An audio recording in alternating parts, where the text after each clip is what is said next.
I think we have a very interesting subject today, which is derived partly from the New Testament and partly from Chinese philosophy. That ought to make a very interesting blend. In the Bible, we are told that Jesus said to his disciples, "Suffer the little children to come unto me, for of such is the kingdom of heaven." On the other side of the world, Mencius says, the child heart is the most important thing in the world, and the loss of the child heart is the greatest tragedy of all. So that this problem of the child seems to come into focus, especially in these days where there is so much uncertainty and discord in family relationships. If we go back to the philosophical concepts behind our way of life, we realize that this problem of the child has a very important key to the survival of humanity. We are inclined to feel that when a little child comes into the world, that it is a brand new little thing, that it never existed before, that comes here completely ignorant, unable to take care of itself, and most of all, actually unable to understand the policies of material existence. Therefore, for a considerable period of time, sometimes running as long as 25 years, the child must be conditioned. It must be taught how to fit in to a hopeless situation. It must be warned against those very principles which we most find in children. We know that very small children are usually adorable little creatures. They have their peculiarities and can be problems sometimes, but all in all, they are a wonderful adventure for young parents starting out in life. There is something about the small child that almost resembles the doll. It is almost a plaything. Gradually, it becomes the moral responsibility of the parents to mold the career of this little one. And being perfectly reasonable people and believing fully in the reality of the circumstances around them, they proceed to help the child to adjust itself to the peculiarities and eccentricities of modern mortal human existence. The parent has no idea that there's anything more to the subject than appears on the surface. The religious person believes the child in some mysterious way descends from God. The materialist considers it simply a physical phenomenon. Actually, the parent very seldom questions any of these things. It simply assumes that it has been given a responsibility, and if it is a good parent, it tries to fill that responsibility as honorably as possible. So the parent begins to work on what it believes to be a completely new character. Now, it isn't long before this new character must be subjected to certain modifications. This little one is not completely a blank sheet of paper. It has a basic temperament, and each member of the parental family is inclined to trace this temperament to the other member's family. It is also assumed under the theory of Mendelianism that the child is now inheriting the burdens, responsibilities, problems, and miseries of perhaps several generations of ancestors. So all of a sudden the child doesn't even speak for itself. It opens its mouth and a grandfather's voice comes out, saying all kinds of things the child would normally never have thought of. Nearly always these things that come out of the mouths of babes now have a peculiar ring to them. They seem to definitely imply that they belong to some type of previous behavior patterns, which the parent must cope with to the best of their ability. Now, the alternate theory, of course, of reincarnation is very important at this point. I think we should all realize, if possible, that the life of an individual is not measured in one embodiment. A person's real lifespan is the cycle of embodiments through which he passes. He is therefore a being that exists in long periods of time. And in these long periods of time, he is periodically reborn. And in these rebirths, he brings into manifestation the achievements of previous embodiments and the unfinished business of the remote past. Therefore, without knowing it, without the parents knowing it, the child is some way conditioned before it gets here. The next step is to realize that after it gets here, there is a period in which the child is simply incapable of expressing its own individuality to any great degree.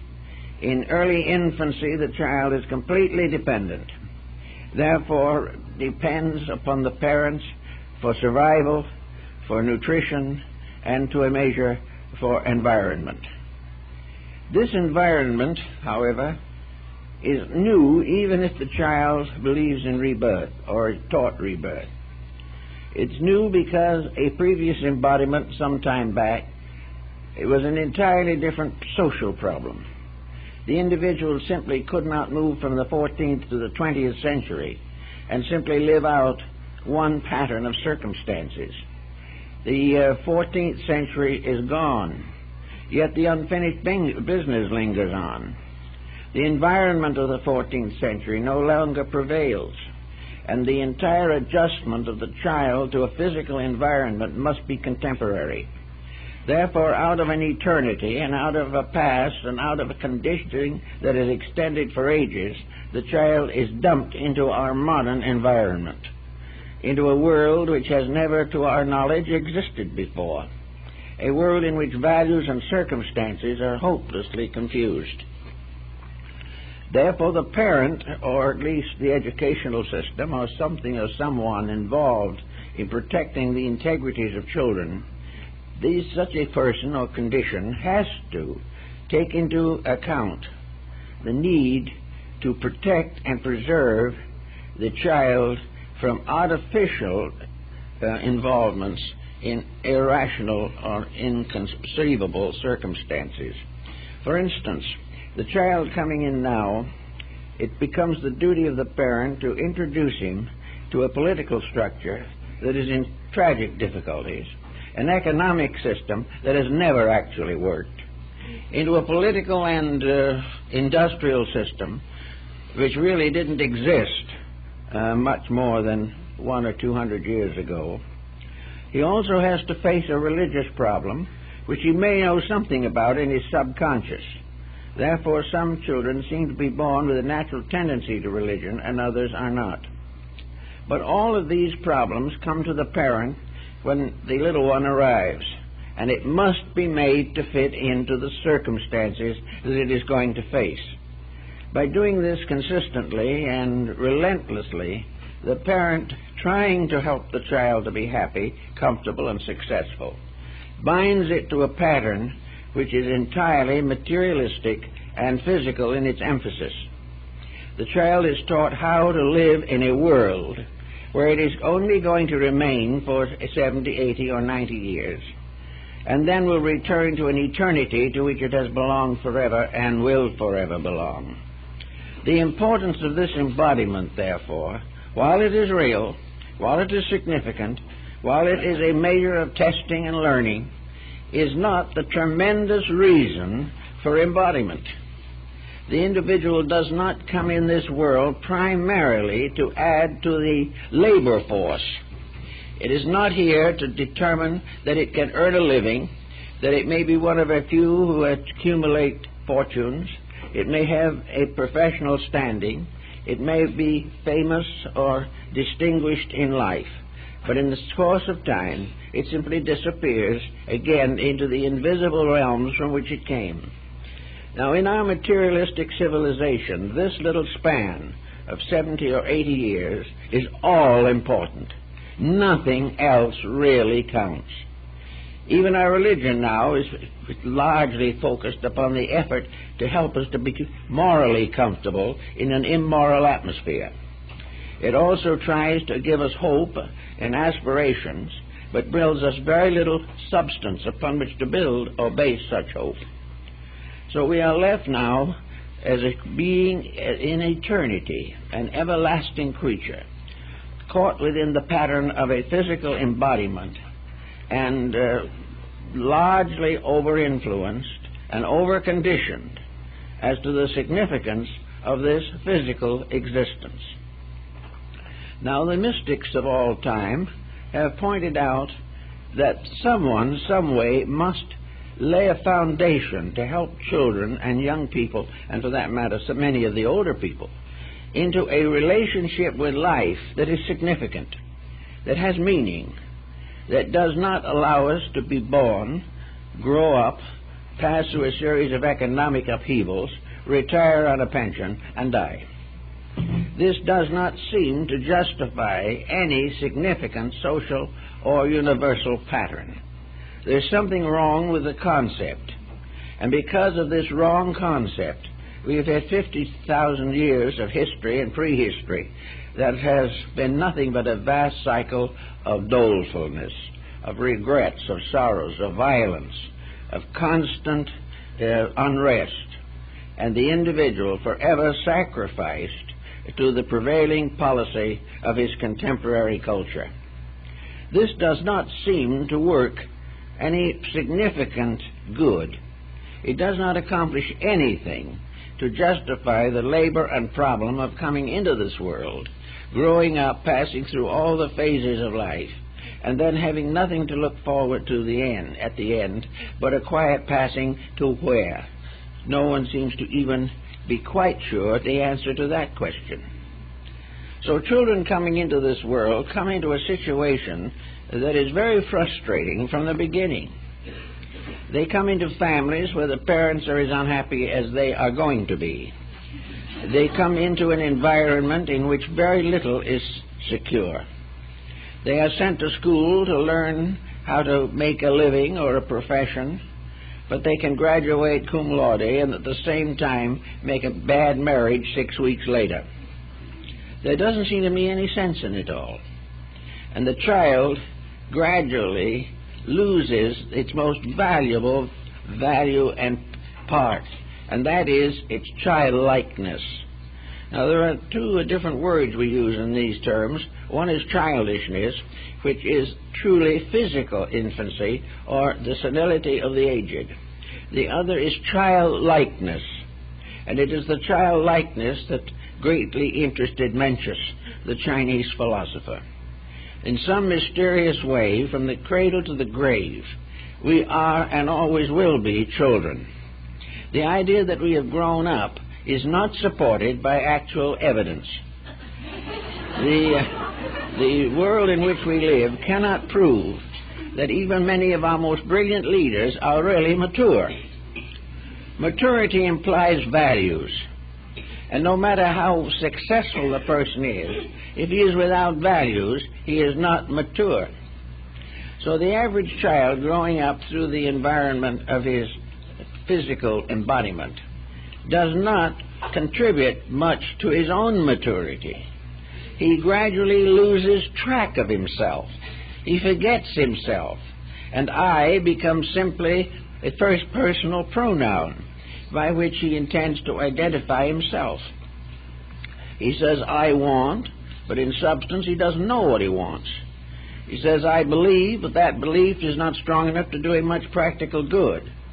I hope, that sounds rather helpful, but it's quickly undermined by adversity. I fear, this is much more common and is much more likely to be maintained over a period of time. Therefore, we keep saying, I do this, I believe that, I want this, I don't want that. And yet we don't know what the I is that is asking the question, and we really don't know what it wants if it does reach out for something. And for the most part, if it reaches out for its own highest values, we are failures physically. We are unable to adjust to the commercialism of a contemporary culture. And many religions have developed mystical groups or organizations or societies or retreats for those who do not wish to become hopelessly entangled in the power struggle of our present generation. These people are quiet, mystical, hopeful, given to religious speculation, desirous of doing good works, charitable, and forgiving in nature. And to live this way, that seems to be the easiest method, is to retire from this terrific pressure of civilization. Unfortunately, again, the retirement doesn't work too well, because retirement causes the person to lose the experience wisdom which comes from struggling through it to the best of one's ability. So the retiring person usually disappears into a mystical haze for which he may never return. It does not solve the main problem. Now, if we have a small child, and a rather lovable little creature at that, we begin to note that it has some kind of a nature or disposition of its own. Actually, it's very possible that that natural disposition may be more real than anything it's going to learn from outside contributions.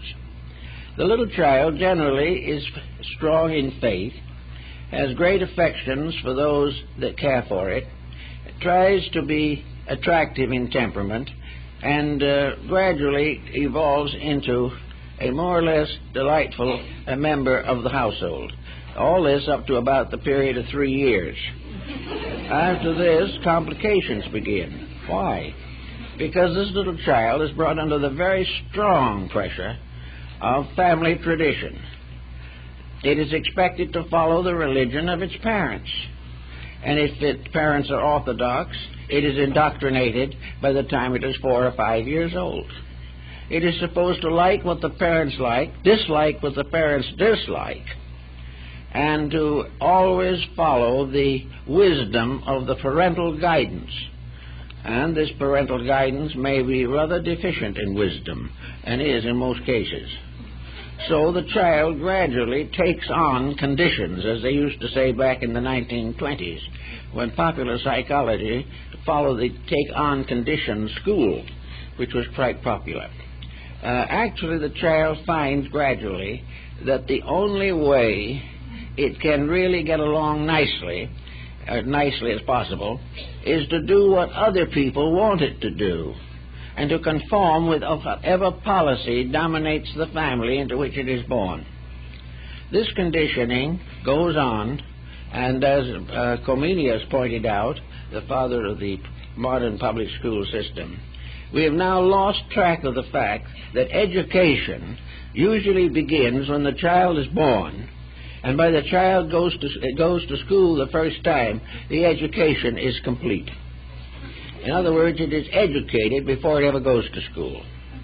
Now, by education, we do not mean it is enlightened, but it is under a pressure of conditioning, which is setting its character, establishing its beliefs, and hopefully increasing its morality and ethics. To therefore eliminate, overlook, or forget the tremendous importance of early conditioning on the child is to contribute to the collapse of civilization. Mencius knew this, and so did Confucius. The neglected child is the greatest hazard that a nation can have. It is the greatest cause of the gradual corruption and disintegration of the social structure. This social structure, Confucius pointed out, consists at the beginning of certain recognitions and values. The family is a unit. The family is the basic unit of human society. It is the rock foundation upon which all cultures are built. It is the original government. It is the original system of education. It is also the basis of economic security, and by the contributions that it makes in various ways, it sets the example to lead the next generation into a little larger fulfillment of its purposes. Now, in the childhood home, there are certain restraints upon individual freedoms. In order to protect a child's character, there must be attention given to it. It must be brought into the realization of what constitutes a proper family situation. Now, this cannot be done by indoctrination. You can tell the child what it ought to do forever, but the child is keenly aware of actions, of the relationships of these adults to each other.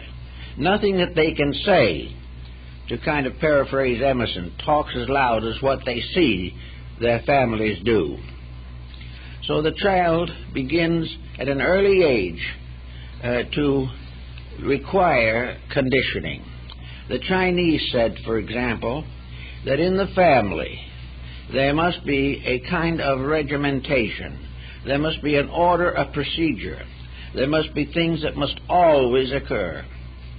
All members of the family, living together or scattered and occasionally coming together, must always, under all conditions, treat each other with gentility, civility, courtesy, and understanding. It is a serious breach of family education for parents to nag at each other, shout at each other, or hate each other. This is not just detrimental to the family. It will ultimately bring down the nation. We don't realize that for lack of the shoe nail, the war was lost, but it is in the social circumstances of mankind. Actually, the parents must never have a relationship among themselves that is not dominated by gentility, courtesy, and affection.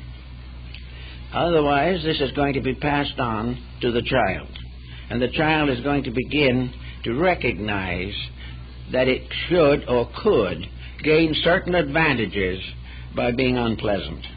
And this is one of the earliest examples children follow. And the next thing that is important is that in family life, in the intimate relationships of life, there must always be gentility, thoughtfulness, mutual respect. Each member of the family must basically respect the other members, not tolerate them, not get along with them the best they can, but respect them and their rights and their privileges and their relationships, so that in the home, if it's to be a successful place for the rearing of children, the home must have a harmonious, genteel, constructive, idealistic atmosphere, not read out of books, not necessarily by attending professional places of worship or education, but by natural recognition that the basic relationship of all humanity is fraternity, that we must all live together graciously, or dangers rise on every hand. So the child is taught this in the concept of Chinese guidance. The second thing the child is taught is that any action which it commits, which is wrong, which discredits it, which in any way is inconsistent with the family integrities, is a disgrace. And the disgrace falls not only upon the child, but upon his ancestors and his descendants. The wayward child is a disgrace to 10 generations of Chinese elders. It must therefore be that every move that is committed by a genteel person of good breeding must be acceptable, not only for himself, but for the family to which he belongs, and must be making a positive contribution to the future. This type of thing is very hard for us to understand. We would regard this as more or less a penalization system in which the individual is not permitted to do what he pleases. Well, in nature, if the truth were out, no one in this world is ever permitted to do what he pleases. He can only do what he pleases if what he pleases is right. And the moment it isn't right, infirmities begin to afflict him. And the right to be wrong does not exist in nature, nor does it convey any of the values which are important to life.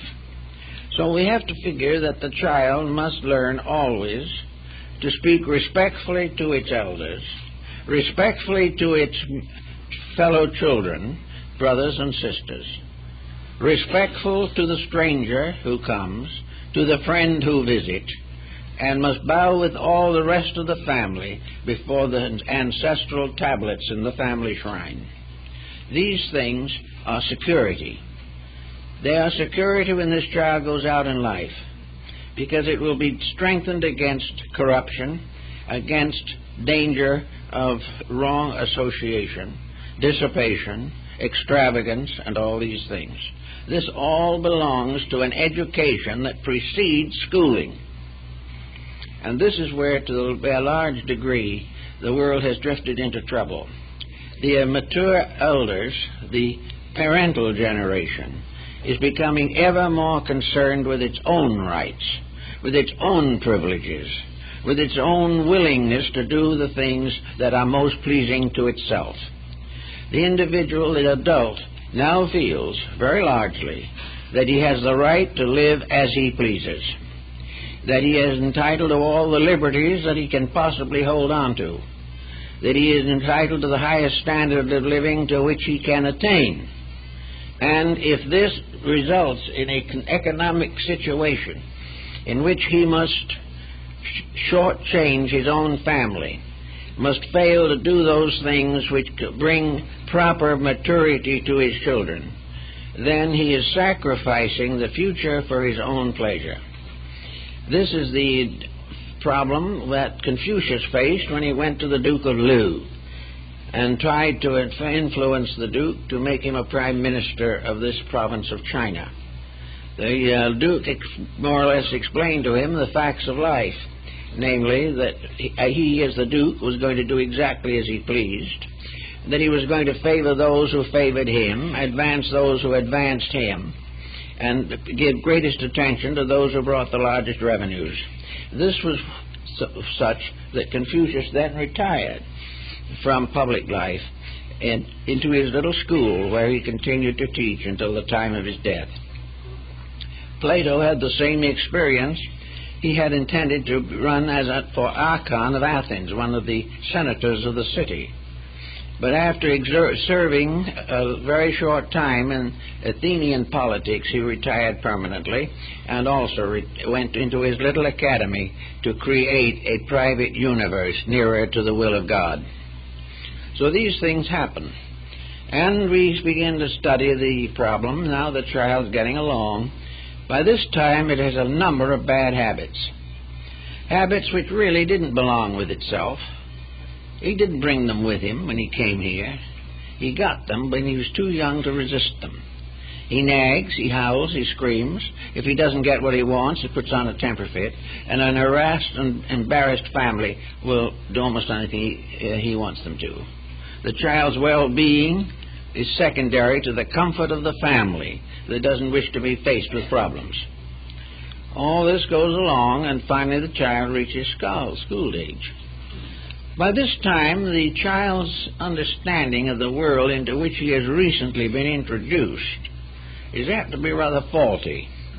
He is already becoming convinced that there is nothing much he's ever going to be able to do to make anything any better, and that the most important thing he can do is to adjust himself to the corruptions of his contemporaries. He must follow some peer group of some kind. If he wants higher education, he can take his leadership from one of the more important universities. Here he will come under the peership of professors who will teach him exactly what they want him to know, and mostly they will teach him to disregard those subtle principles of inner life which are the basis of his true humanity.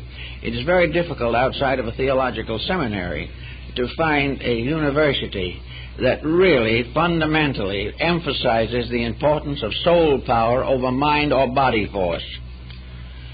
The individual is being taught to make a living.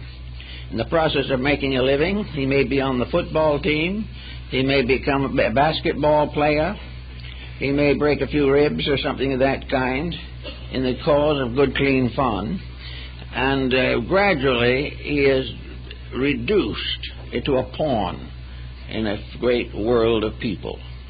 By the time he has graduated from his peer group and is settled in life, his horizon is so close that he can scarcely look beyond his own face. There is very little left for him. He must settle back into the routine problem that he has come to accept as inevitable. By normal circumstances, he may also take on a few responsibilities himself, and if he has a responsibility for a family, he will still further limit his own personal insights and his own integrities in order to provide for them. So it goes on, and generation after generation comes along, from Alexander the Great to Adolf Hitler, and the same things go on.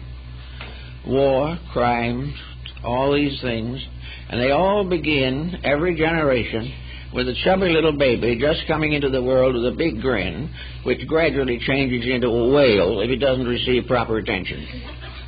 So this is the way it all starts. These little children are the future dictators, the future politicians, the future executives of all kinds, and the future policy makers. They finally become the ones who vote for someone else. And their voting is judged largely by the inducements of their environment. So the child moves from an internal life, which it brings with it, to an environmental pattern, which it must gradually assume as it would take on a suit of clothes. Therefore, the outer life of the individual is regarded as a garment. It is something he has to wear, and that must be cut according to the style of the time and place where he lives. But this garment has gradually come to be mistaken for himself. He is supposed to be what he wears. He is supposed to be exactly what he says after he has been conditioned to the degree that he no longer speaks for himself. All this type of thing is against the better good of each of us. Now, how long can we say that this childhood lasts? Well, it's hard to say, but I think the easiest way to summarize it is that childhood of the kind that we are concerned with extends from the cradle to the grave. The individual always has the child heart. It always belongs in some way to childishness, and many of its so-called mature actions are infantile. It makes more stupid mistakes than you can possibly classify. It seems to lack common sense, judgment, and all of these things, but it has been trained out of the big smile that it had when it was a small child. All of these mysteries which the child faces with wonder, we face with anxiety and morbidity. Actually, therefore, all the way along, the problem of restoring, protecting, or recreating childlikeness is very, very important.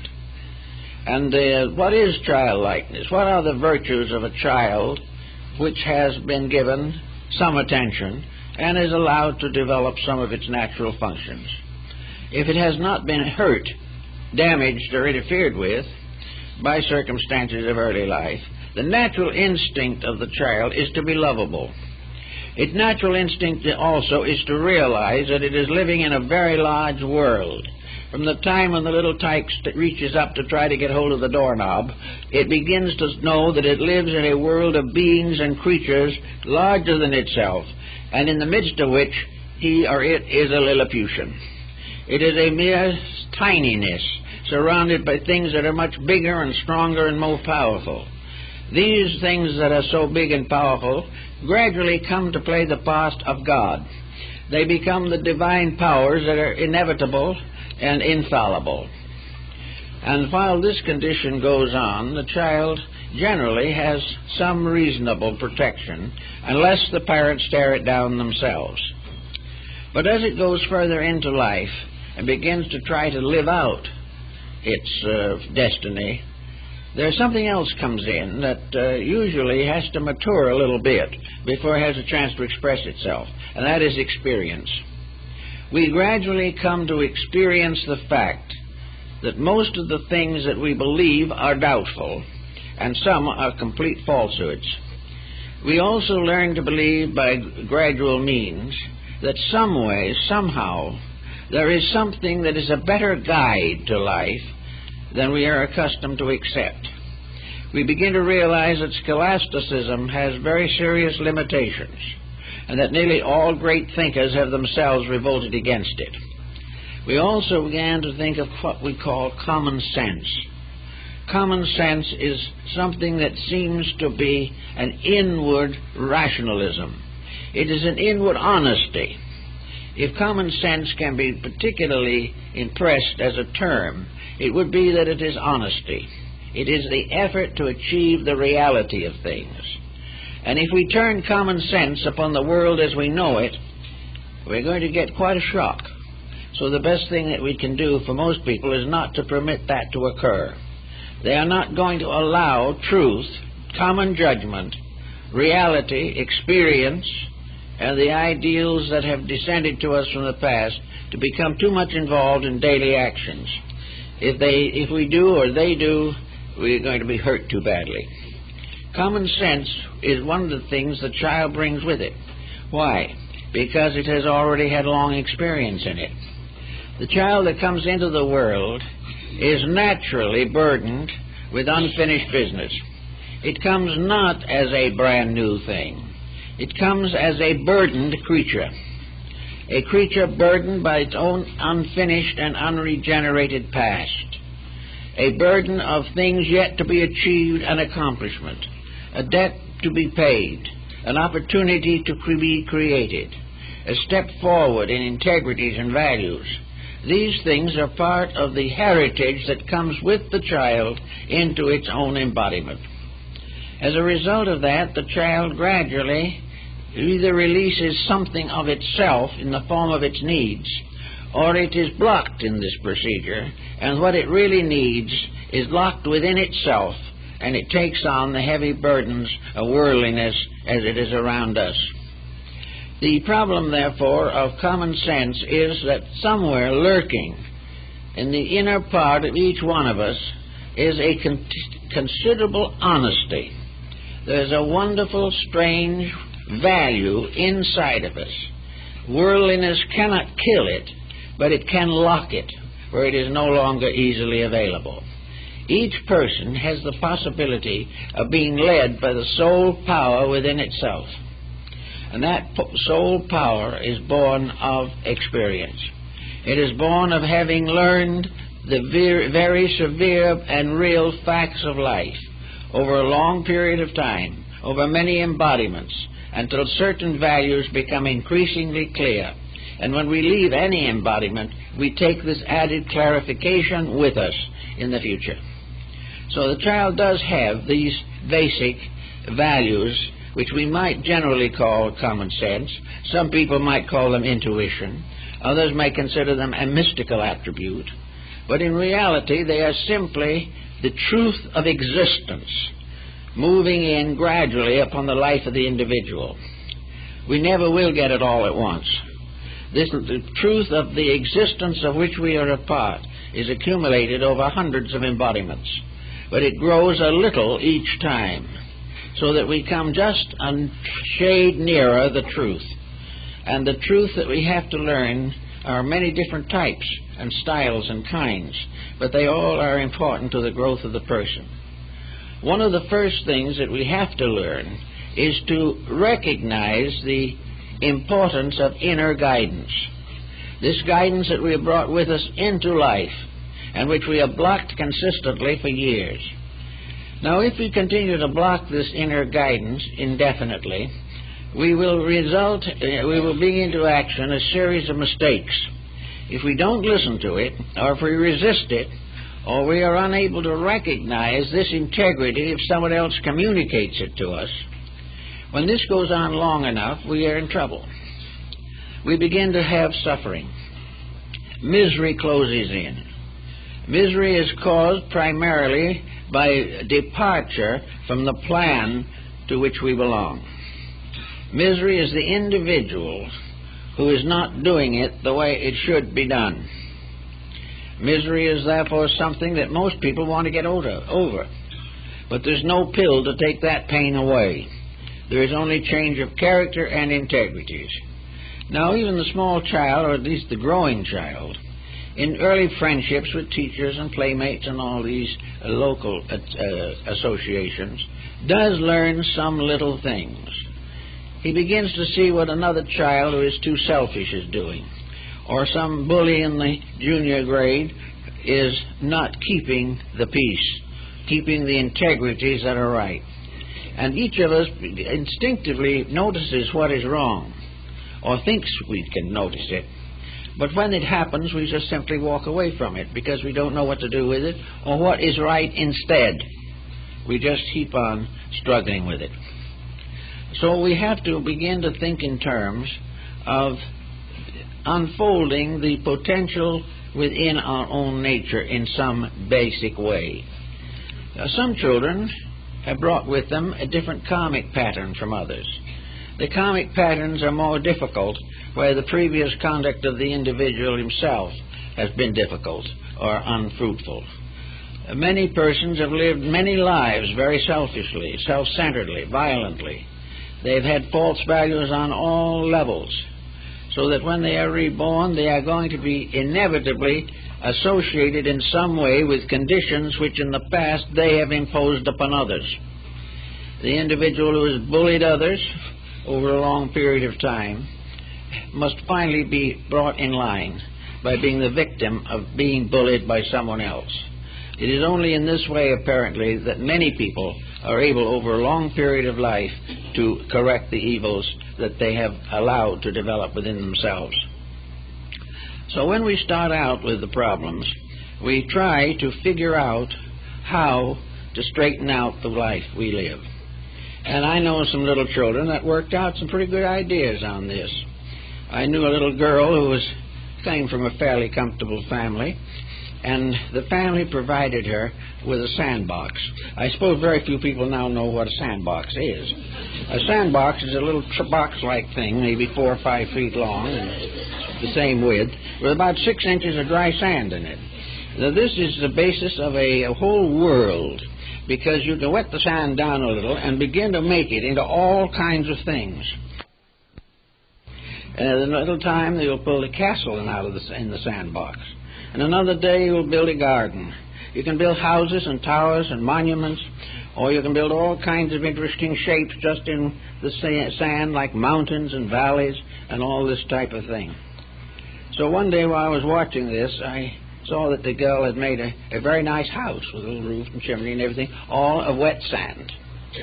So I said, too bad that isn't going to last very long.